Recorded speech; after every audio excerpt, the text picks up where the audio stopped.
या कार्यक्रमाचे आयोजक तसेच पत्रकार संघाचे अध्यक्ष सन्माननीय मंगेश कोडपकर साहेब, सरचिटणीस तांबडे साहेब,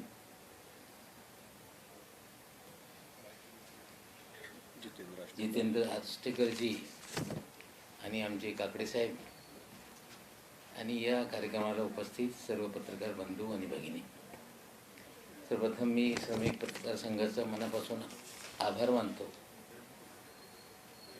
की आज आपण या कार्यक्रमाच्या माध्यमातून आपल्याशी संवाद साधण्याचा एक अवसर मला प्रदान करून दिला, त्याबाबत मी मनापासून आभार मानतो. निश्चित रूपाने परवाच महाविकास आघाडी सरकार सत्तेत आला, त्याची 2 वर्ष पूर्ण झालेली. बरीचशी चर्चा होत होती,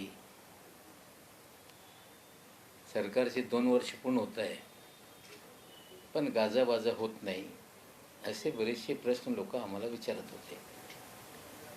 तेव्हा मी स्पष्टपणे सांगितलं की या सरकारच्या काटकसरीचं धोरण असताना प्रसिद्धीवर प्रचारावर जास्त न खर्च करता माहिती आपण पत्रकारांना प्रेस नोटच्या माध्यमातून देऊ, पण निश्चित रूपाने सरकारच्या स्पष्टपणे धोरण आहे की काम ज़्यादा बातें कम, काम ज़्यादा. आणि या 2 वर्षाची कामगिरी म्हणजे आपल्याला माहीतच आहे, सुरुवातीला सरकार स्थापना झाल्यानंतर मर्यादित मंत्री होते. त्या मर्यादित मंत्रिमंडळाने निर्णय घेतला की महात्मा ज्योतिबा फुले कृषी सन्मान योजनेअंतर्गत 2 लाख रुपयेपर्यंतची जी कर्जमाफी आहे ते आपल्याला करायची. एक ठराविक मर्यादेमध्ये, कालमर्यादेमध्ये ती कर्जमाफी करण्यात आली. जे मागच्या सरकार 3 वर्ष कर्जमाफी जाहीर करूनही त्याला कर्जमाफी करता आली नव्हती, ती कर्जमाफी यशस्वी आम्ही पार पाडली. मग आणखी निर्णय झाले होते की बाबा ज्यांनी नियमित पैसे भरले त्यांचं काय, त्यांना 50,000 देण्याचा निर्णय झालेला आहे, किंवा 2 लाखपेक्षा जास्त ज्यांनी कर्ज घेतला होता त्यांच्या बाबतीत काय आहे, त्यांच्या बाबतीत पण निश्चित रूपाने निर्णय होणार आहे. पण आपल्याला माहीत आहे की सरकारला 3 महिने झाले आणि तेव्हाच या देशामध्ये कोविडच्या एक मोठा संकट जगासोबत या देशामध्ये पण निर्माण झाला. आणि सर्वात जास्त प्रभावित कुठला राज्य असेल ते आपला महाराष्ट्र राज्य होता. जेव्हा मार्च महिन्यामध्ये या पुणे अहमदनगरमध्ये सुरुवातीला केसेस डिटेक्ट झाले, तेव्हा या राज्यामध्ये 1 ठिकाणीच लॅब होता.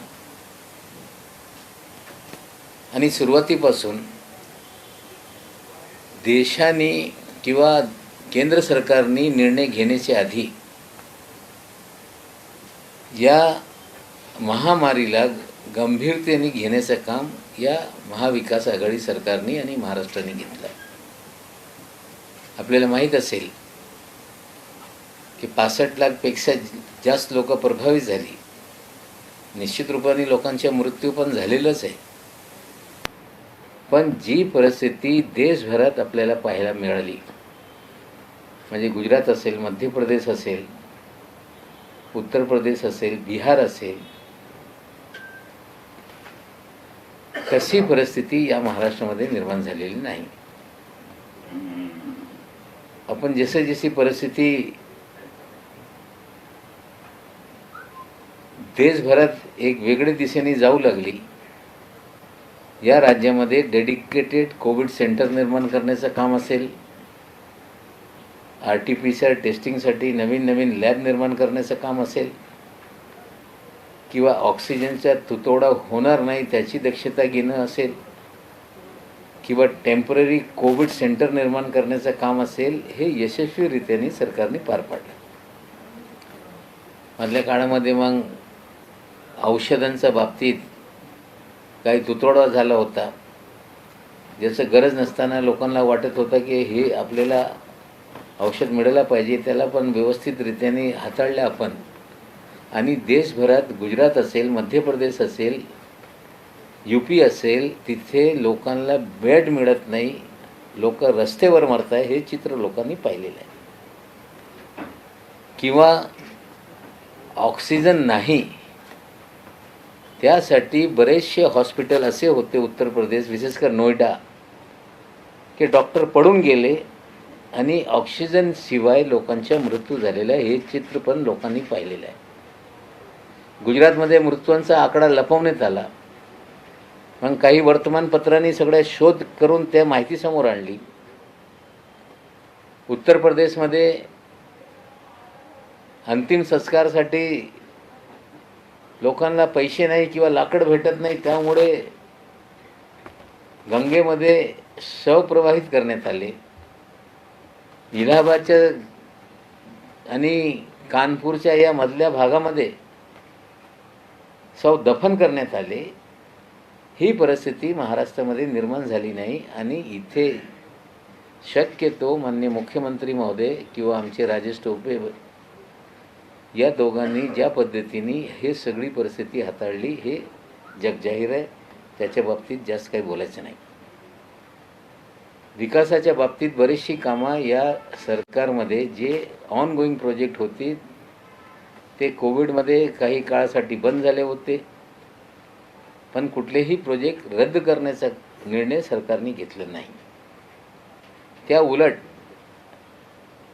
वेगळे वेगळे जे धोरण असतील, इंडस्ट्री विभागाने जे धोरणं स्वीकारली, विशेषकर हेल्थ सेक्टरमध्ये मेडिसिन निर्मितीसाठी 2 आपण क्लस्टर निर्माण करण्याचा निर्णय घेतला. एक जे इक्विपमेंट मॅन्युफॅक्चरिंगचा क्लस्टर आहे तो औरंगाबादला, आणि रायगडला औषध निर्मितीसाठी क्लस्टर निर्माण करण्याचा MIDCच्या माध्यमातून निर्णय झाला. वेगवेगळे धोरणं स्वीकारण्यात आले. आपल्याला पर्यावरण संतुलित ठेवण्यासाठी माझी वसुंधरा हे कार्यक्रम हाती घेण्यात आलं. या राज्यामध्ये सर्वप्रथम ई-व्हेकलचं धोरण आपण आणलेलं आहे. आणि माझ्या खात्याचा बोलायचं असेल तर निश्चित रूपाने स्किल डेव्हलपमेंटच्या खात्याअंतर्गत बरेचसे काही आम्ही निर्णय घेतलेले. या राज्यामध्ये स्किल युनिव्हर्सिटी निर्माण करण्याचा आम्ही एक धोरण स्वीकारला. राज्याच्या एक स्किल युनिव्हर्सिटी निर्माण करण्याचा कायदा आम्ही पारित घेतलेला आहे. आणि खाजगी क्षेत्रातले काही लोक जर स्किल युनिव्हर्सिटी त्यांना सुरू करायचं असेल, ती स्किल युनिव्हर्सिटीचा धोरण स्वीकारल्यानंतर एक खाजगी एटलास टेक स्किल युनिव्हर्सिटी हे बांद्रा कुर्ला कॉम्प्लेक्सच्या शेजारी हे निर्माण झाली आणि त्याची ॲडमिशन पण सुरू झालेली आहे. आणि एक क्रांतिकारी निर्णय म्हणजे महाराष्ट्राने एक वेगळा निर्णय घेतलेला आहे, त्याची अंमलबजावणी आता सुरू होणार आहे. म्हणजे बेरोजगारी ही मोठी समस्या आहे. जेव्हा आम्ही काँग्रेस राष्ट्रवादी काँग्रेस पक्ष हे निवडणूक लढत होतो तेव्हा आम्ही एक घोषणा केली होती की बेरोजगारांना आम्ही 5,000 रुपये बेरोजगारी भत्ता देऊ. भत्ता देऊन काही काम चालणार नाही. मग आम्ही एक अशी योजना आणली, ऑन जॉब ट्रेनिंग महाराष्ट्र शिकाऊ योजना. त्या अंतर्गत जे कारखानदारी असतील, आस्थापना असतील, त्यांच्याकडे जे स्टाफची संख्या आहे किंवा कामगार असतील, अतिरिक्त 25% त्यांना आम्ही अप्रेंटिसशिपसाठी परवानगी देऊ. त्या अंतर्गत अप्रेंटिसशिप कायद्याअंतर्गत ते लोकांना नोकऱ्या देतील आणि त्याच्यामध्ये 5,000 रुपये म्हणजे एखादा आस्थापनेला 15,000 रुपये पगार ठरवलं तर 5,000 रुपये हे सरकार थेट जे ऑन जॉब ट्रेनिंगवर जे कोणी काम करत असतील त्यांच्या खात्यामध्ये 10,000 आस्थापना देईल आणि 5,000 रुपये सरकार हे थेट त्यांच्या खात्यात टाकणार आहे. म्हणजे आमचं टार्गेट आहे की पहिल्या वर्षामध्ये 2 लाख लोकांना आम्ही हे ऑन जॉब ट्रेनिंगचा फायदा देऊ. त्याचबरोबर पुढच्या वर्षामध्ये आणखीन 2 लाख म्हणजे 4 लाख होईल. मग तिसऱ्या वर्षामध्ये आणखीन 2 लाख म्हणजे तिसऱ्या वर्षात 6 लाख लोकांना हा लाभ मिळेल. आणि ही योजना कंटिन्यूअस चालत राहिली तर 6 लाख लोकांना ऑन जॉब ट्रेनिंग 3 वर्षासाठी याच्यातून एक होणार आहे की बाबा त्यांचा रोजगार पण मिळणार आणि जेव्हा एखादा व्यक्ती काम करतो त्याला 3 वर्षाचा एक्सपिरियन्स मिळाला तो मग तो कुठेतरी चांगल्या आणखीन ठिकाणी तो प्लेस होऊ शकतो, त्याच्या नोकरी मिळू शकते. या प्रकारची एक महाराष्ट्र सरकारने प्रथमदा एक नवीन योजना आणलेली आहे. त्याच्या आमच्या कॅबिनेट डिसिजन झालेलंच आहे. त्याचे सगळे ऑनलाईन जे काही आम्हाला पोर्टल निर्माण करायचं आहे ते पण काम पूर्ण झालेलं आहे आणि लवकरात लवकर ती योजना पण या महाराष्ट्रामध्ये म्हणजे बेरोजगारी दूर करण्यासाठी. या देशामध्ये महागाई बेरोजगारी हे 2 विषय असताना कारखानदारीच्या माध्यमातून नवे रोजगारची संधी किंवा ऑन जॉब ट्रेनिंगच्या माध्यमातून लोकांना रोजगार उपलब्ध करून देण्याचा एक आम्ही क्रांतिकारी निर्णय घेतलेला आहे. आगामी काळामध्ये आम्ही या आपल्याला माहीत आहे की स्किल डेव्हलपमेंट क्षेत्रामध्ये कोण कुठे काय शिकवतो कुणाला माहीतच नाही. इन्स्टिट्यूट नवीन निर्माण करत आहे, स्वतःचे सर्टिफिकेट घेत आहे, कोणी 2 लाख फी घेत आहे, 4 लाख फी देत आहे आणि त्याला कुठलीही प्रकारची मान्यता नाही. एक कायद्याद्वारे एक कायदा आम्ही skill development department Maharashtra vocational ट्रेनिंगचा बोर्ड जो आहे त्याला कायद्यात रूपांतर करून मग त्या अंतर्गत या राज्यामध्ये कुठलीही संस्था तो 3 महिन्याचा कोर्स असेल, 6 महिन्याचा असेल, डिप्लोमा असेल, पोस्ट ॲडव्हान्स डिप्लोमा असेल, हा सगळे इन्स्टिट्यूट या राज्यामध्ये नोंदणी केल्याशिवाय कुणाला चालवता येणार नाही आणि सोपी प्रक्रिया राहणार आहे. कुणाला हैराण करण्यासाठी हा कायदा आम्ही आणत नाही. ऑनलाईन ते अर्ज करू शकताय, त्यांना मान्यता देऊ आणि कुठले स्टुडंट आहेत त्यांनी ऑनलाईन रजिस्ट्रेशन केलं पाहिजे. म्हणजे हे स्किलिंगची जी कामं आहे, वेगळे फॅशनचे इन्स्टिट्यूट चालत आहे, ब्युटीचे इन्स्टिट्यूट चालत आहे किंवा वेगळे कम्प्युटरचे इन्स्टिट्यूट चालत आहे. या सगळ्यांना एक कुठेतरी आयडेंटिटी म्हणजे ड्युअल सर्टिफिकेशन त्याच्यात असेल. समजा ॲपटेक नावाची संस्था आहे, त्यांच्या कोर्स राहील, त्यांच्या टेलरमेड कोर्सेसला पण मान्यता देऊ, पण ॲपटेकच्या सिम्बॉलबरोबर महाराष्ट्र सरकारच्या पण लोगो त्याच्यात राहील आणि हे त्याला एक कुठेतरी ऑथेंटिसिटी मिळेल.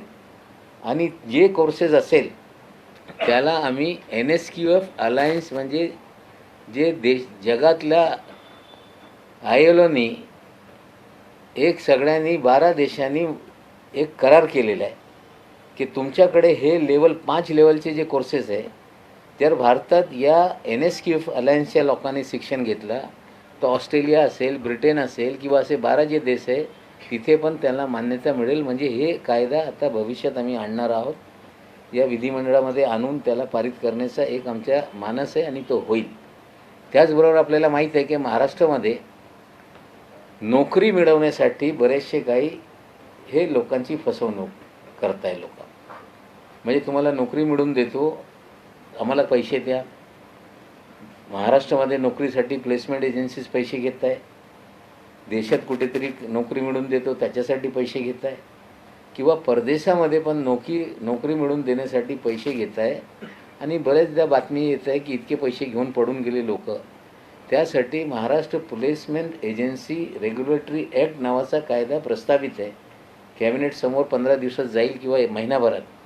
तो कायदा आल्यानंतर या राज्यामध्ये प्लेसमेंट एजन्सी विदाऊट रजिस्ट्रेशन कोणीही काम करू शकत नाही आणि त्यांना हैराण करणं हा आमचा उद्देश नाही.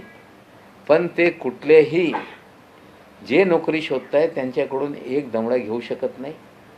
जर ज्यांना ते मॅनपॉवर सप्लाय करतायत त्यांच्याकडून काही सर्व्हिस चार्जेस मिळत असेल तर ते आम्ही मान्य करू, त्याला परवानगी देऊ. परदेशात कोणी पाठवत असेल तरी त्यांना आमच्याकडे रजिस्ट्रेशन करणं हे बंधनकारक राहील. म्हणजे नोकरीच्या नावाने जे फसवणूक होत आहे त्याला आळा घालण्यासाठी किंवा चांगल्या पद्धतीने ही जी सगळी इंडस्ट्री आहे प्लेसमेंट एजन्सीची त्याला पण एक चांगली ओळख निर्माण करून देण्यासाठी पण आपण कायदे करतो. राजकीय 2-3 विषय बोलतो आहे मी. आता आपल्याला माहिती आहे की 2 वर्षापासून जेव्हा आमच्या सरकार सत्तेत आला, देवेंद्रजी दर महिन्याला 15 दिवसाला भविष्यवाणी करत होते की आता हे 15 दिवसाच्या सरकार, 1 महिन्याच्या सरकार, 2 महिन्याच्या सरकार. नंतर कधी चंद्रकांत दादा बोलत राहिले की आता पुढच्या आठवड्यात हे सरकार पडणार आहे. राणेसाहेब तर आता मार्चच्या त्यांनी डेडलाईन दिलेलं आहे. पण कालच मी बघितलं या राज्याचे माजी मुख्यमंत्री विरोधी पक्षनेत्यांनी सांगितलेलं आहे, जरी JP नड्डा साहेब सांगत होते की या सरकारला उकडून फेकू, तरी त्यांनी काल मान्य केला की आम्ही काहीतरी आता सरकार पाडणार नाही. म्हणजे याचा अर्थ आहे की साम दाम दंड भेद, आमदार फोडाफोडीचा उद्योग त्यांचा चालत नाही, भीती निर्माण करण्याचा उद्योग त्यांचा चालत नाही. मग आता स्वीकार करताय की जर सरकार पडेल तर आम्ही पर्याय देऊ, सरकार काही पडणार नाही. मग ते सांगतायत 2024ला आमच्या सरकार येईल. आता त्यांनी कुठेतरी स्वीकार केलेला आहे की आता त्यांच्या हातात फोडाफोडी हे त्यांना शक्य नाही. लोकांच्या मनात भीती निर्माण करून हे सरकार पडेल ते पण शक्य झालं नाही. कुठेतरी आता स्वीकारत आहे की निवडणुकीच्या माध्यमातून 2024ला परिवर्तन होईल, पण चांगली कामगिरी आमची आहे, आम्ही चांगल्या पद्धतीने काम करतो. महाराष्ट्राच्या जनतेचा आमच्यावर विश्वास आहे, लोकांचा कल आमच्या बाजूनी आहे. 2024 आमचे मुख्यमंत्री साहेबांनी सांगितले ही आघाडी आम्ही 5 वर्षासाठी नाही, भविष्यातल्या 25 वर्षासाठी करतो आहे. आता हे ठीक आहे, स्वप्न ते पाहत राहतील. यशस्वी 5 वर्ष पूर्ण करू, सोबत राहू आणि पुन्हा पण सत्तेत येऊ, हे आम्हाला विश्वास आहे. आता काही प्रश्न असतील तर निश्चित रूपाने उत्तर देऊ.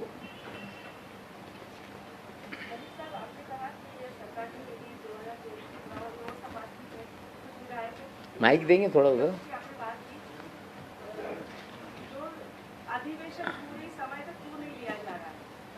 नहीं देखिए ऐसा है, नहीं देखिए इतिहास है महाराष्ट्र का.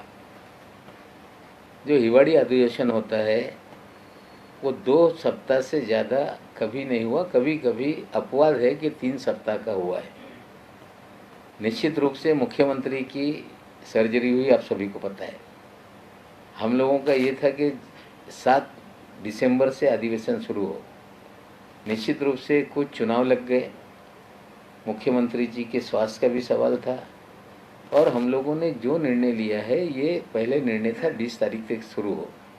लेकिन 20 तारीख को कुछ चुनाव है, जिसके कारण सभी विधायकों का कहना था कि 20 के बजाय 22 से शुरू हो. 2 सप्ताह का अधिवेशन है और 2 सप्ताह में जो वर्किंग डे है उस पर होगा. और 2 सप्ताह का अधिवेशन भारतीय जनता पार्टी का भी कार्यकाल आप उठा के देख लेंगे तो हिवाड़ी अधिवेशन कभी भी 2 सप्ताह से ज़्यादा उन्होंने नहीं किया. 2008 में जब अशोक चौहान जी थे उस समय सिर्फ 3 सप्ताह का अधिवेशन हुआ था. आपने कई सारी बातें गिनाई कि अन्य राज्यों में किस तरह से कोविड के दौरान बातें हुई. अगर महाराष्ट्र की बात करें तो ऑक्सीजन के लीकेज के चलते मरीज मरे. नहीं, लीकेज ये एक्सीडेंट है. नहीं देखिए, मैं फिर बोलता हूँ, डेड बॉडी इसमें वॉशरूम में पड़ी रही, पता नहीं चला. नहीं देखिए ऐसा है कि आप तुलना अलग तरीके से कर रही हैं. ऑक्सीजन की किल्लत और नासिक में एक्सीडेंट से या पालघर में आग लगने से या मुंबई के कांजूर मार्ग में आग की घटना से, दुर्घटना से मौतें हुई हैं, लेकिन सरकार की लापरवाही से महाराष्ट्र में कोई मौत नहीं हुई. सरकार की लापरवाही से, टेस्टिंग ना करने से हजारों लोग उत्तर प्रदेश में मरे हैं.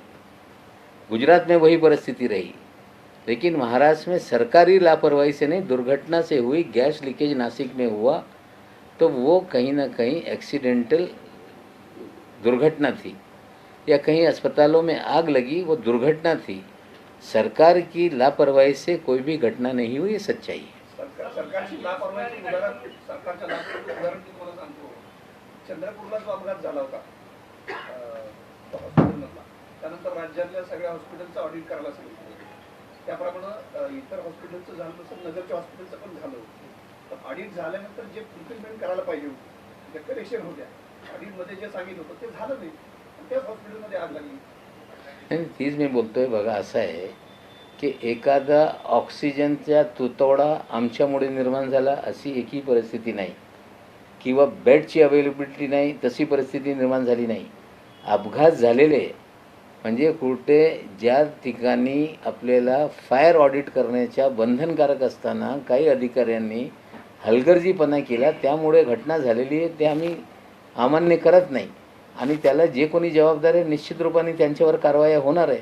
पण सरकार करू शकणार नाही, करायचं नाही, ही भूमिका कधी आम्ही स्वीकारलेली नाही. तुम्ही मला सरकारच्या हलगर्जीपणामुळे झाले नाहीये पण याच पुण्यात ॲम्ब्युलन्स वेळेत न भेटल्यामुळे अनेक रुग्णांचा मृत्यू झाला आहे. काही रुग्णालयाच्या बाहेर बेड उपलब्ध नव्हता, त्यामुळे आंदोलन करावं लागलं.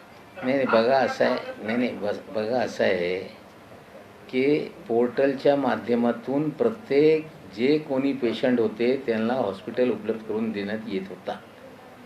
पण एक हे निश्चित रूपाने आम्ही स्वीकारतो, काही लोकांना आम्हाला खाजगी रुग्णालयात जायचं आहे, म्हणजे रुबीमध्येच आम्हाला ॲडमिट करून घ्या किंवा मुंबईतल्या लीलावतीमध्ये आम्हाला ॲडमिट करून घ्या. हे जे लोकांना सिलेक्टिव्ह हॉस्पिटल्स पाहिजे होते त्या बाबतीत अडचण होती, आम्ही स्वीकारतो आहे. पण कुठला गरीब माणूस सरकारी हॉस्पिटलमध्ये जाण्यासाठी वंचित राहिला किंवा शासनाने जी यंत्रणा निर्माण केली होती, डेडिकेटेड कोविड सेंटर निर्माण केले होते, अशी एकही परिस्थिती नाही होती की तिकडे जागा उपलब्ध झाली नाही. मला जे चूजी मला हेच पाहिजे, रुबीलाच ॲडमिट करा, असे बरेचसे प्रकरणं होते, आम्ही मान्य करतो आहे. सर, पुण्यातील पत्रकार पांडुरंग रायकर तर ते सरकारच्या वेळेत दाखल होऊन सुद्धा सरकारचे बेड उपलब्ध झाले नाही, गेलेले. तर ही हलगर्जीपणा नव्हती का? लोकांना वेळेत व्हेंटिलेटर उपलब्ध होते नाही, इन्फ्रास्ट्रक्चर होता. जर वेळेवर काही डॉक्टर्सनी कामगिरी केली नसेल, आमच्याकडे अशी परिस्थिती होती की बेड नाही आहे, इक्विपमेंट नाही आहे, ऑक्सिजन नाही आहे, असं सरकारने सगळी यंत्रणा निर्माण करण्याचं काम केलं होतं, हे सत्य आहे. वन बाय वन सगळ्यांच्याच येणार 2 होतं. वर्ष आपण सरकारच्या कामगिरीची सांगितली. या 2 वर्षाच्या कालावधीमध्ये राज्याच्या गृहमंत्र्यांना राजीनामा द्यावा लागला. माजी पोलीस आयुक्त जे आहेत परमवीर सिंग, त्यांना राजीनामा किंवा कायम व्हावं लागलं. तर या सगळ्या गोष्टींकडे तुम्ही कसं? हे सगळं पॉलिटिकली मोटिवेटेड आहे.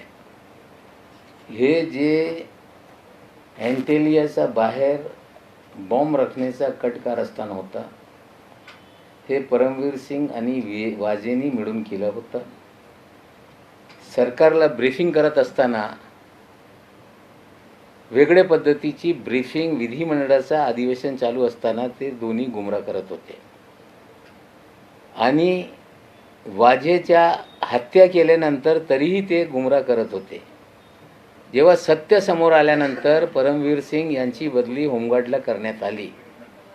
जेव्हा ही बदली करण्यात आली तेव्हा त्यांनी ईमेलद्वारे तक्रार दाखल केली. मग CBI तिथे एंटर होते, गुन्हा दाखल करते, तेव्हा ते राजीनामा देत आहे, मग त्याला अटक होते. आता हे सगळा न्यायालयीन लढा आहे.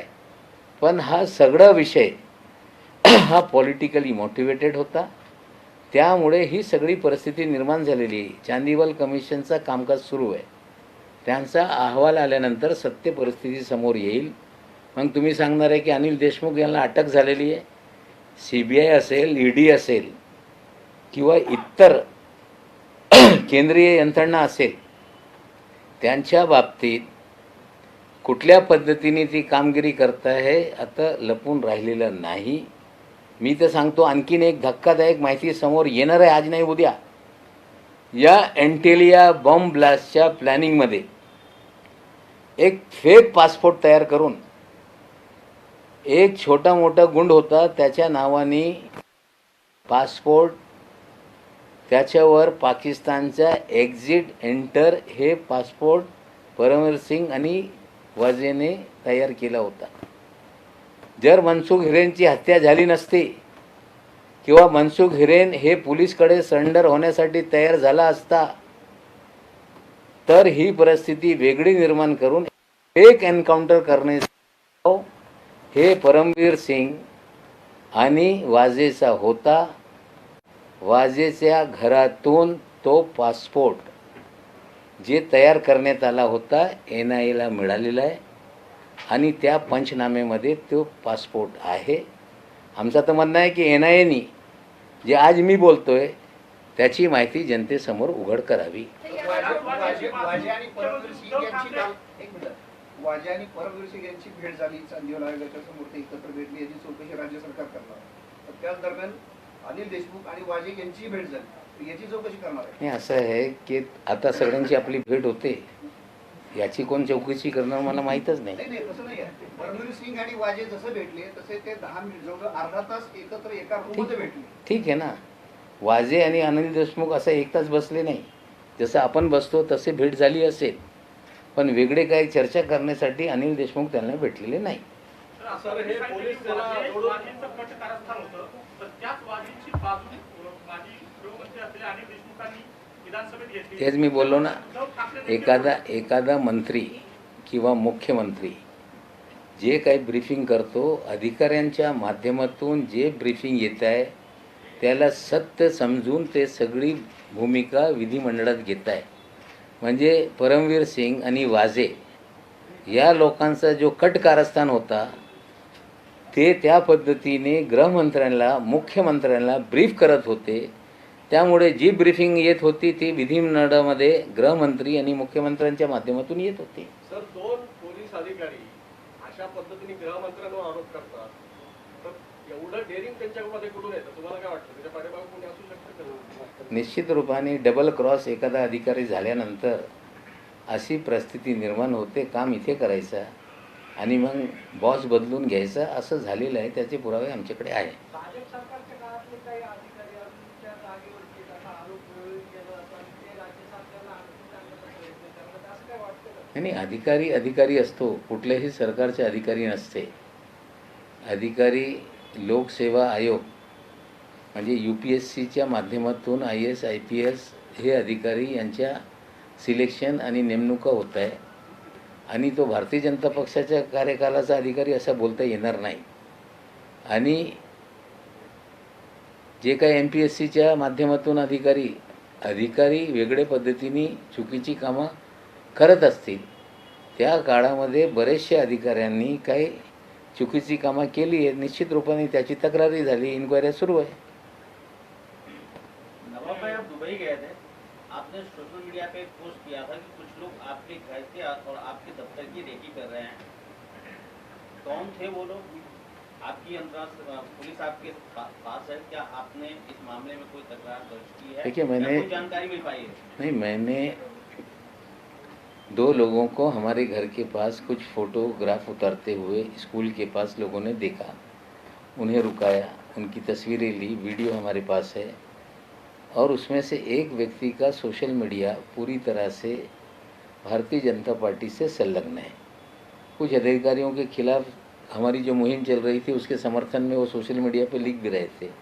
निश्चित रूप से उसकी कंप्लेंट पुलिस को हम डिटेल निकाल कर करेंगे. क्या इसके पीछे बीजेपी लग रही है? बीजेपी होगी? कुछ बीजेपी के एजेंट है, उनका वो साथी है.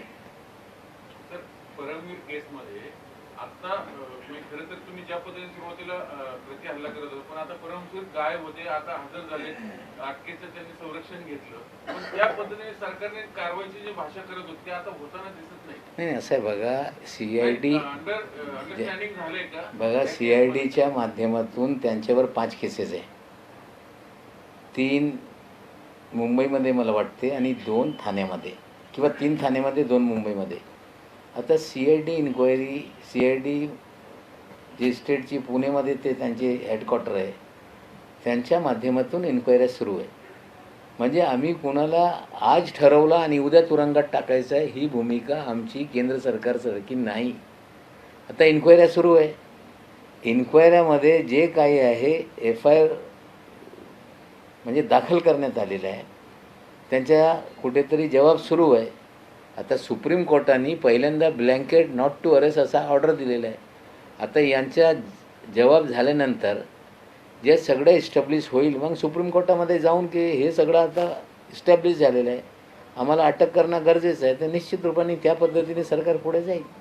त्यांचं निलंबन होणार का? मग अनिल देशमुख मंत्रिमंडळ निलंबनासाठी काही शिफारशी झालेली आहे आधीच्या काही प्रकरणामध्ये.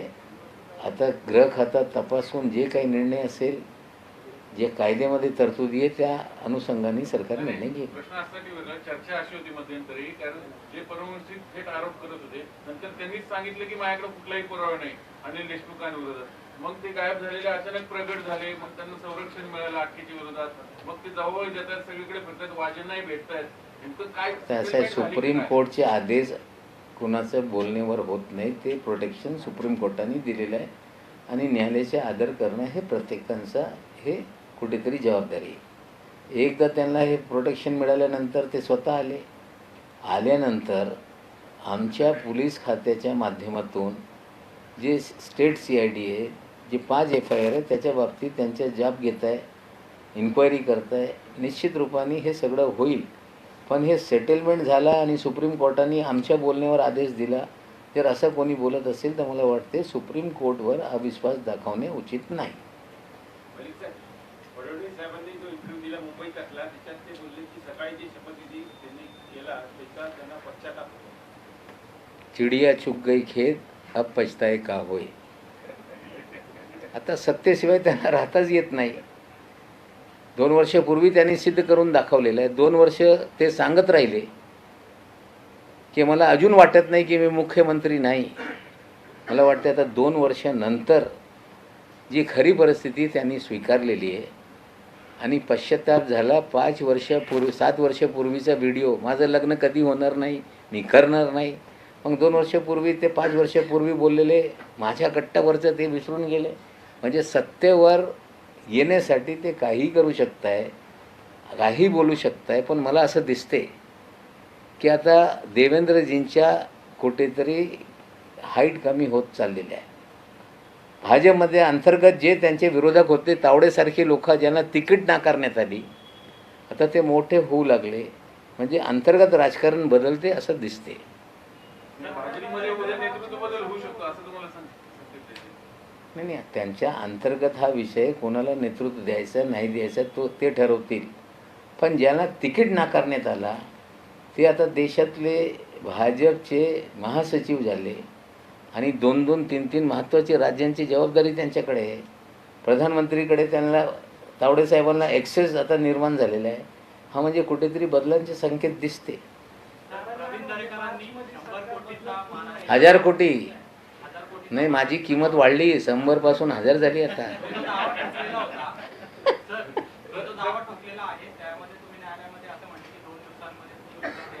दोन दिवसात नाही.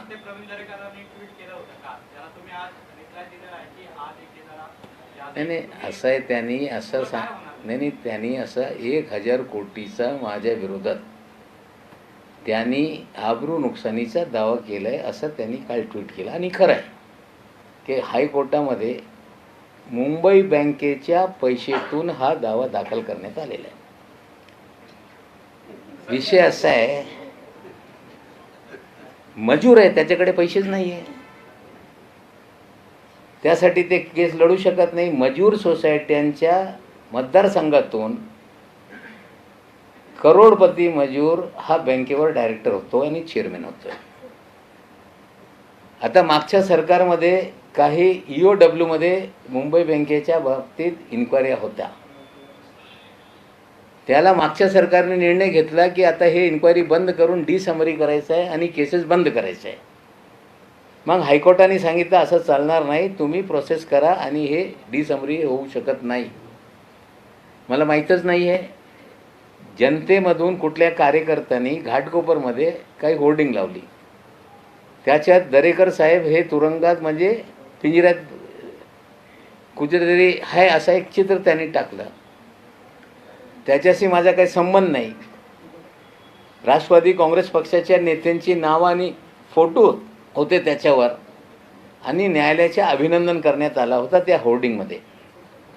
मग मला त्यांनी नोटीस पाठवला पहिल्या आणि 1000 कोटीच्या मानहानीचा दावा करू. त्या नोटीसमध्ये आम्हाला हे नोटीस पाठवण्यात आली. आम्ही उत्तर दिलं की आम्ही हे होर्डिंग लावलेलं नाही. होर्डिंग लावण्यासाठी या राज्यामध्ये काही कायदे हे नियम आहे. बेकायदेशीर कोणी होर्डिंग लावलं असेल तर पोलीस तक्रार करा, ते शोध लावतील आणि त्यांच्यावर कारवाई होतील. माझ्या काही संबंध नाही. तरी माझ्या विरोधात बोर्डामध्ये त्यांनी ठराव घेतला की बँकेचं नुकसान होते, 1000 कोटीचा दावा दाखल केला पाहिजे. मला वाटते काहीतरी 50 लाख 1 कोटी काहीतरी स्टॅम्प फी भरावी लागली असेल आणि बँकेचा पैसा बर्बाद करण्यासाठी हे सगळं त्यांनी कामाला सुरुवात केली. आम्ही कोर्टात लढू, पण त्याला भीती वाटते, कारण त्यांनी कोर्टामधून मला माझ्यावर कारवाई करू नका असं प्रोटेक्शन घेतलेलं आहे 2 तारखेपर्यंत. मुंबई बँकेचा सहकार विभागाच्या माध्यमातून चौकशी सुरू आहे. आता हे 1000 कोटीचा दावा करून नवाब मलिक हे सगळे आता उघडणार. त्यासाठी यांच्या बोलण्यावर कुठेतरी बंदी आणावा, त्यासाठी बँकेचे पैसे हे कुठेतरी बर्बाद करत आहे. पण मुंबई बँकेचा जे घोटाळा आहे, या गेले 5 वर्षामध्ये दरेकरजी मजूर 50 लाखच्या गाडीमध्ये फिरणारा कामगार मजूर कधी थापी हातात घेतली नाही, कधी रेती खडी सिमेंट हे त्यांनी मिश्रण केलं नाही. आणि मजूर सोसायटी म्हणजे जाऊन तो कुठेतरी शौचालय बांधतो, रस्ते बांधतो, गटर बांधतो, असा मजूर 1000 कोटीचा दावा बँकेचे पैशातून माझ्यावर करताय. मी आज स्पष्ट बोललो की आज देखीए कितना है दम. आता ही सुरुवात आहे. आता 2 तारखेपर्यंत यांना कुठेतरी संरक्षण कोर्टाने दिलेलं आहे, पण ते कुठेतरी घाबरलेले आहे. जे काही त्यांनी केलेलं आहे सगळं गोडबंगाल, कुठल्या कुठल्या बिल्डरला काय काय दिलेलं आहे, किती पैसे दिले, त्याच्यातले कट किती आहे, कुठल्या साखर कारखान्याला पैसे दिले, हे 36 कंपन्या कुठली आहे याचे फॉरेन्सिक ऑडिट मी करतोय. आणि सगळं एस्टॅब्लिश होऊ लागलेलं आहे की याच्यात मोठा काहीतरी झालेला आहे. आता कोर्टासमोर हा विषय गेलंच आहे. ज्या विषयावर माझ्यावर 1000 कोटीच्या त्यांनी हे सगळं टाकलेलं आहे, बदनामी डिफेमेशनचा सूट, त्याच्याशी माझा काही संबंध नाही. पण ते तर मी कोर्टात लढणार आहे. पण हे 36 इस्टॅब्लिशमेंट, कारखाने, कंपन्या, त्याचे मालक कोण, मनी ट्रेल कशी झाली, त्याच्यात काय झालेलं आहे. आता आगामी काळामध्ये दरेकर साहेब गरीब मजूर, या गरीब मजुरांचा काला चिट्टा या महाराष्ट्राच्या समोर मी आणल्याशिवाय आता थांबणार नाही. सर, तुम्ही एक प्रमुख खातं आहे तुमच्याकडे पत्रमंडळाचं. ते खातं असताना त्या खात्याचं काम सोडून तुम्ही प्रवक्तेपदाचं जास्त काम. मी आज तुम्हाला बोलतोय की नवाब मलिक 2 वर्षापासून मंत्री आहे. त्याआधी 99 सालापासून मी मंत्री आहे. तुम्ही जा मंत्रालयामध्ये विचारा, कुठलीही निवेदन 2 दिवसपेक्षा जास्त माझ्या कार्यालयात पडून राहत नाही. फायलीच्या डिस्पोजल सेम डे और विदिन 48 आवर्स. एकच माझं ऑफिस मंत्री असं आहे मंत्रालयात जिथे no pendency, every day disposal माझ्याकडे आहे. माझ्या या कामगिरीमुळे कुठल्या माझ्या डिपार्टमेंटचं काम हे थांबून राहत नाही. पाहिजे ते जाऊन तुम्ही RTI टाका की तुमच्या ऑफिसमध्ये किती फायली आहे, किंवा डिपार्टमेंटमध्ये RTI टाका की यांच्याकडे फायली किती दिवस पडून राहिल्या, किंवा निवेदन किती दिवस पडून राहिला. माझ्याकडे स्पीडी डिस्पोजल, म्हणजे जरी मी राजकारणी असताना, पक्षाच्या प्रवक्ता असताना खात्याचे कधीही कामकाज हे प्रभावित झालेलं नाही. समीर वानखेडे केसचं पुढं काय होणार? आता सुप्रीम हे हायकोर्टात बोलू, पण मला माहिती आहे की आज जात पडताळणी समितीकडे सुनवाई सुरू झालेली आहे. सर, पूर्वी किरीट सोमय्या फडणवीस अगदी द्वेषाने आरोप करायचे, अलीकडे त्यांचा स्वर बराचसा खालावलाय. तुम्हाला काही दुखडी नस सापडली का त्यांची? बरेचसे लोकांचं आहे. आता एक नेत्याने सांगितलं की नवाब मलिकला खिसत ठेवतो. मी तर वाट पाहतो की कधी ते खिसत टाकताय आणि आतमध्ये काय लोकांच्या समोर आणू. आता बरेचसे काही लोकांच्या बाबतीत बरेचसे माहिती आहे, काही विधानसभेमध्ये पण बोलण्यासाठी शिल्लक ठेवा. आणि निश्चित रूपाने आता एखादा नेता दररोज बोलतोय 3 घोटाळे आणखीन, 3 घोटाळे आणखीन, 4 घोटाळे आणखीन. आता घोटाळा काढण्याचा काही घोटाळा आहे काय हे पण आम्हाला बघावं लागेल. सर, महाविकास आघाडीला 4 वर्ष पूर्ण झाली, पण तुमचं सेलिब्रेशन कुठंच दिसत नाहीये, पत्रकार परिषदा नाही. बाते कम काम ज्यादा आम्ही बोललोय ना. भाजपने 50 ते 60 पत्रकार परिषदा 60 पत्रकार परिषदा घेतलं तरी इम्पॅक्ट होत नाही. सकाळी 9 वाजता मी बोलल्यानंतर त्यांच्या 60 पत्रकार परिषदेला माझेच उत्तर दिसत होते. आता सेलर साहेबांनी सांगितलं की ही पब संस्कृतीचा हा सरकार आहे. मी बोललो आता आम्हाला तुम्ही बाध्य करू नका, नाही ते कोणाचे पब कोण कुठे बसतो हे फोटो उद्यापासून टाकू. मग ते गप्प झाले. तर एक नॅरेशन सेटिंग जो प्रकार आहे, पहिला सुशांत सिंग केसमध्ये भाजपने केल्याचा आरोप झाला, पण नंतर तुम्ही समीर वानखेडे केसमध्ये ज्या पद्धतीने ते सगळं बघा, मी जे काय ते काय रहस्य काय नाही? हो साहेब, मी जे काही बोललो पुरावेशिवाय एकही गोष्ट मी बोललेलो नाही. व्हिडिओ पुरावे असतील, कागद असतील, फोटो असतील, त्याशिवाय मी बोललो नाही. पण सुशांत सिंग राजपूत हे याची आत्महत्या होती. त्या आत्महत्या झाल्यानंतर बिहारमध्ये एक FIR रजिस्टर होतो. आता कायद्यानुसार 0 FIR म्हणून जिथे घटना घडते तिथे ट्रान्सफर करणं हे बंधनकारक असतं. पण तसा न करता बिहार सरकारने CBIकडे हँडओव्हर केला. मग बिहार पोलीस मुंबईत आली आणि एक स्मगलर, त्याची BMW गाडी होती, त्या गाडीमध्ये स्मगलरच्या गाड्यामध्ये बिहारचे पोलीस फिरत होते. मग तो व्हायरल झाल्यानंतर रिक्षेमध्ये फिरू लागले. मग CBIकडे हा विषय गेला. CBIकडे विषय गेल्यानंतर आजपर्यंत हत्या झाली हे CBI बोलू शकलेली नाही. उलट रिया चक्रवर्ती हा ड्रगचा व्यापार करत होती, त्याला चेस करून त्याच्या जीवन उद्ध्वस्त करण्याचं काम हा कट कारस्थानच्यामुळे झाला.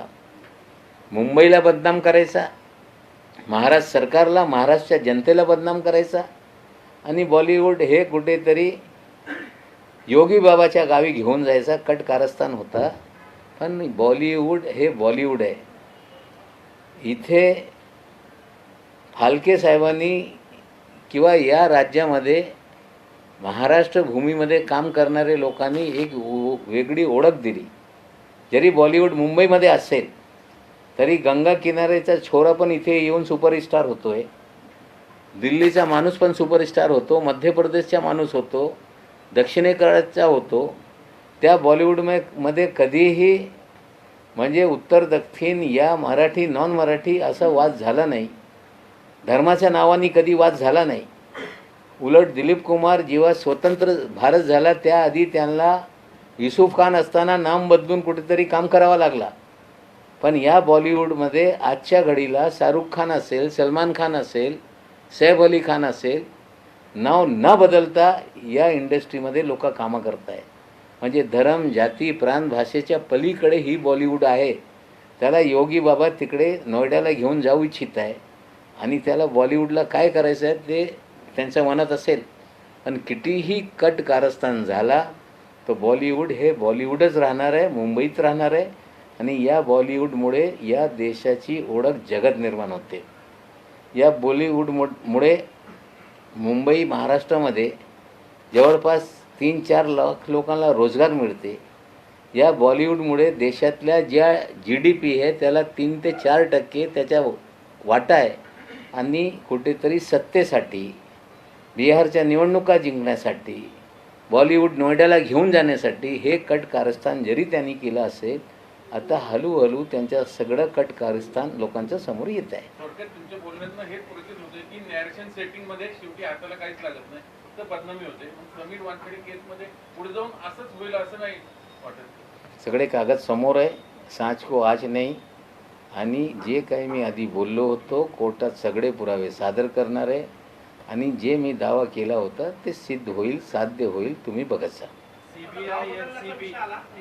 औरंगाबादचं काम संभाजीनगर करण्याचा वास्तविक एक मागणी होती, तर तुम्हाला काय वाटतं? नाही, प्रत्येक पक्षाचा जो एजेंडा आहे कमान सिमान कार्यक्रमावर, किमान समान कार्यक्रमावर हा सरकार चालते आणि त्या बाबतीत आमचा कुठला वाद नाही. शरद पवार आणि ममता बॅनर्जी हो, मीच माहिती दिली आता. एनसीबी ईडी किंवा या सगळ्या महाराष्ट्र किंवा काही ठिकाणी जाहीर सातत्याने सुरू आहे, तिथं तिथं विरोधाचं सरकार आहे. त्याच्यामुळे गृह मंत्रालय का पंतप्रधान कार्यालय काय तुमचा अभ्यास चांगला आहे? नाही, आता ईडीच्या बाबतीत शोध आमचा सुरू आहे. भविष्यात मोठा धमाका त्याच्या बाबतीत पण होणार आहे. थोडासा पॉलिश करतो कागद. ईडीचा एखादा समीर वानखेडे आहे. नाही, समीर वान डिपार्टमेंटच तसं आहे. म्हणजे केंद्र सरकार बोले तसे चालावे. राणे साहेबांना नोटीस आली, आता त्या नोटीसच्या काय झाला कोणाला माहीतच नाही. ईडीच्या माध्यमातून राणेसाहेब हे भाजपमध्ये गेले. ईडीच्या माध्यमातून गुजरातचे जे काँग्रेसचे नेते होते त्यांनी काँग्रेस सोडली. ईडीच्या माध्यमातून बंगालमध्ये बऱ्याचशा लोकांनी TMC सोडून भाजपमध्ये प्रवेश घेतल्यानंतर पुन्हा घर वापसी त्यांची झाली. ईडी यंत्रणा याचा वापर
की त्यांना कुठेतरी सगळं विज्ञापन बंद होऊन जात आहे, त्यांची फिल्म संपून जात आहे. त्यासाठी ते या भानगडीत पडत नाही. तीच भीती निर्माण करून सगळा धंदा सुरू होता ना. आता काही मुलींना बोलवायचा होता, आता त्या मुलीला बोलवत नाही. म्हणजे व्हॉट्सअप चॅटच्या आधारावर लोकांना हैराण करण्याचे धंदे सुरू होते. कोणी नाकारू शकत नाही. हे जे NDPSचे ॲक्ट आहे, पजेशन शिवाय केसेस होऊ शकत नाही. किंवा जर पीत असेल कोणी तर त्याला मेडिकल टेस्ट जाऊन करावं लागतं आहे. आणि जर पॉझिटिव्ह आल्यानंतर त्याला कन्झ्युम करण्याचे जे सेक्शन्स आहेत त्या अंतर्गत केसेस होऊ शकत आहे. आता व्हॉट्सअप चॅटवर सगळे इन्क्वायऱ्या, त्याच्यावर केसेस, आणि त्यांचेच वकील कुठेतरी आता कोर्टामध्ये सांगताय की नवाब मलिकनी हे व्हॉट्सअप चॅट मॅनिप्युलेट केलेलं आहे. असे टूल्स आहे की व्हॉट्सअप चॅट मॅनिप्युलेट होऊ शकत आहे. मग व्हॉट्सअप चॅटवर केसेस कसे झाले हे पण मोठा प्रश्न आहे. मी अजिबात त्यांना व्यक्तिगत भेटलो नाही. फोनवर कधी फोनवर बोललो नाही. मी 3 वर्षापूर्वी बाबा सिद्दीकी आमचे माजी मंत्री, माझे आमदार होते, त्यांच्या दरवर्षी रमजान महिन्यामध्ये इफ्तार पार्टी होत आहे. तिथे सगळे त्यांचे मित्र किंवा सिनेमा जगतली लोक येत आहे. 4 टेबल लांब ते बसले होते आणि इतकं माझं त्यांचं समोरासमोर हे भेटणं झालेलं आहे. म्हणजे नमस्कार चमत्कार पण नाही, नुसतं लांबून त्यांनी मला पाहिलं असेल, मी त्यांना पाहिलं असेल, पण कधी त्यांच्याशी माझा संवाद नाही. त्या उलट काही बॉलिवूडमध्ये माझे मित्र आहेत, त्यांच्याशी म्हणजे संवाद आहे, त्यांच्याशी भेटी गाठली आहे, पण या व्यक्तीशी कधीही मी भेटलो नाही. सर, राज्यभरात SD कर्मचाऱ्यांचं संप अजूनही सुरू आहे. सरकार कृषी कर्मचाऱ्यांचे प्रश्न समजण्यात थोडं कमी पडलं का असं हे बघा, असं आहे की सरकार एसटी कर्मचाऱ्यांना न्याय मिळाला पाहिजे. आता राज्य सरकारने हे सत्य आहे की वेळेवर त्यांचे पगार होत नव्हते, बोनसची अडचणी होती, पगार कमी होता. त्या बाबतीत सरकारने निर्णय घेतला की आता पगार वाढी म्हणजे ज्यांची जशी सिनियरिटी आहे त्या पद्धतीने त्यांचे पगार वाढचा निर्णय सरकारने घेतला आहे. वेळेवर पगार झाला पाहिजे ही हमी दिली आहे. त्याचबरोबर बोनस वेळेवर मिळाले पाहिजे ही हमी दिली. पण काही लोक सांगताय, विशेष कर भाजपचे लोक पहिले पुढे पुढे होते, निर्णय झाल्यानंतर त्यांनी काढता पाय घेतलेला आहे. आता काही लोक सांगताय की नाही आम्ही कुठल्याही परिस्थितीत तुम्हाला सरकारी कर्मचारी जाहीर करू, हे शक्यच नाही आहे आणि ते निर्णय कोणी घेऊ शकत नाही. असं नुसतं एस टी महामंडळाचे कर्मचारी नाही, बरीचशी महामंडळ आहे, नगरपालिका आहे, महानगरपालिका आहे. म्हणजे हे कुठल्याही सरकारला असा निर्णय घेणे हे शक्य होणार नाही. कर्मचाऱ्यांच्या कामगारांची दिशाभूल होते. हळूहळू मला वाटते की 90,000 कामगार असताना त्याच्यातले 20,000 लोक आता कामावर परत आलेले आहे. जसं जसं सत्य परिस्थिती लोकांना कळेल ते पुन्हा रुजू होतील. पण जे काही लोक त्यांना त्यांची दिशाभूल करताय ते दिशाभूल आहे, ते निर्णय घेणं कधी शक्य होऊ शकत नाही. सीएम साहेबांची तब्येत आता कालच सकाळी ते कॅबिनेटमध्ये 10 वाजता होते. त्याआधी गुरुवारी कॅबिनेट झाली होती, त्याच्यात होते. कालच्या कॅबिनेटमध्ये जे उद्धव ठाकरे आधी आम्हाला दिसत होते त्या प्रकारे ऑनलाईन दिसले. मला वाटते की आता 2-4 दिवसात ते घरी येणार आहे, त्यांची तब्येत ठीक आहे. किसान कानून वापस लेने के बाद अब कई सारी पार्टीज है या स्टेट्स के ये मांग की जा रही कि सीए का जो कानून लाया गया था उसको भी वापस लिया जाए. आपका क्या कहना है? ऐसा है कि सीए का कानून रहे लेकिन धर्म पर आधारित ये कानून ना हो, ये हम लोग पहले दिन से बोल रहे हैं. अब रिपील करेंगे नहीं करेंगे हमें लगता है वो उनका अधिकार है, लेकिन पहले दिन से जो सिटीजन अमेंडमेंट एक्ट था, ये जो अभी सिटीजनशिप का कानून है, उसको हम लोगों ने डिस्क्रिमिनेशन बिफोर द लॉ, इसमें कहीं ना कहीं धर्म के नाम पे डिस्क्रिमिनेशन किया गया है. सुप्रीम कोर्ट में मामला प्रलंबित है. ये बीजेपी वापस लेगी हमें नहीं लगता.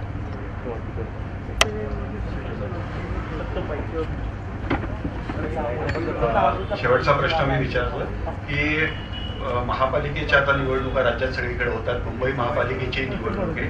आता असं सांगितलं जात आहे की शिवसेना आणि राष्ट्रवादी काँग्रेसची युती असेल मुंबई महापालिकेच्या निवडणुकीत आणि काँग्रेस मात्र स्वबळावर लढणार आहे. तर याचा फायदा भारतीय जनता पक्षाला होईल का? मग असं आहे, एकंदरीत या स्थानिक स्वराज संस्था संपूर्ण राज्यात आहे. ते आमच्या पक्षाची स्पष्ट भूमिका आहे की स्थानिक लोकांना जे पटत असेल त्या पद्धतीने निर्णय घ्यायचा. आता मी मुंबई राष्ट्रवादी काँग्रेस पक्षाचे अध्यक्ष आहे, मग त्याला माझ्या जे काही से असेल ते महत्त्वाचं असतं. माझी तर भूमिका आहे तिन्ही पक्षांनी एकत्रित आले पाहिजे.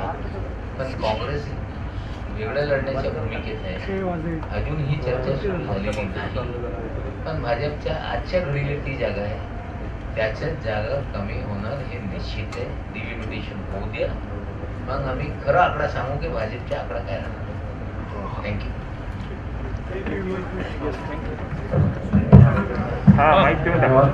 यानंतर आभार प्रदर्शन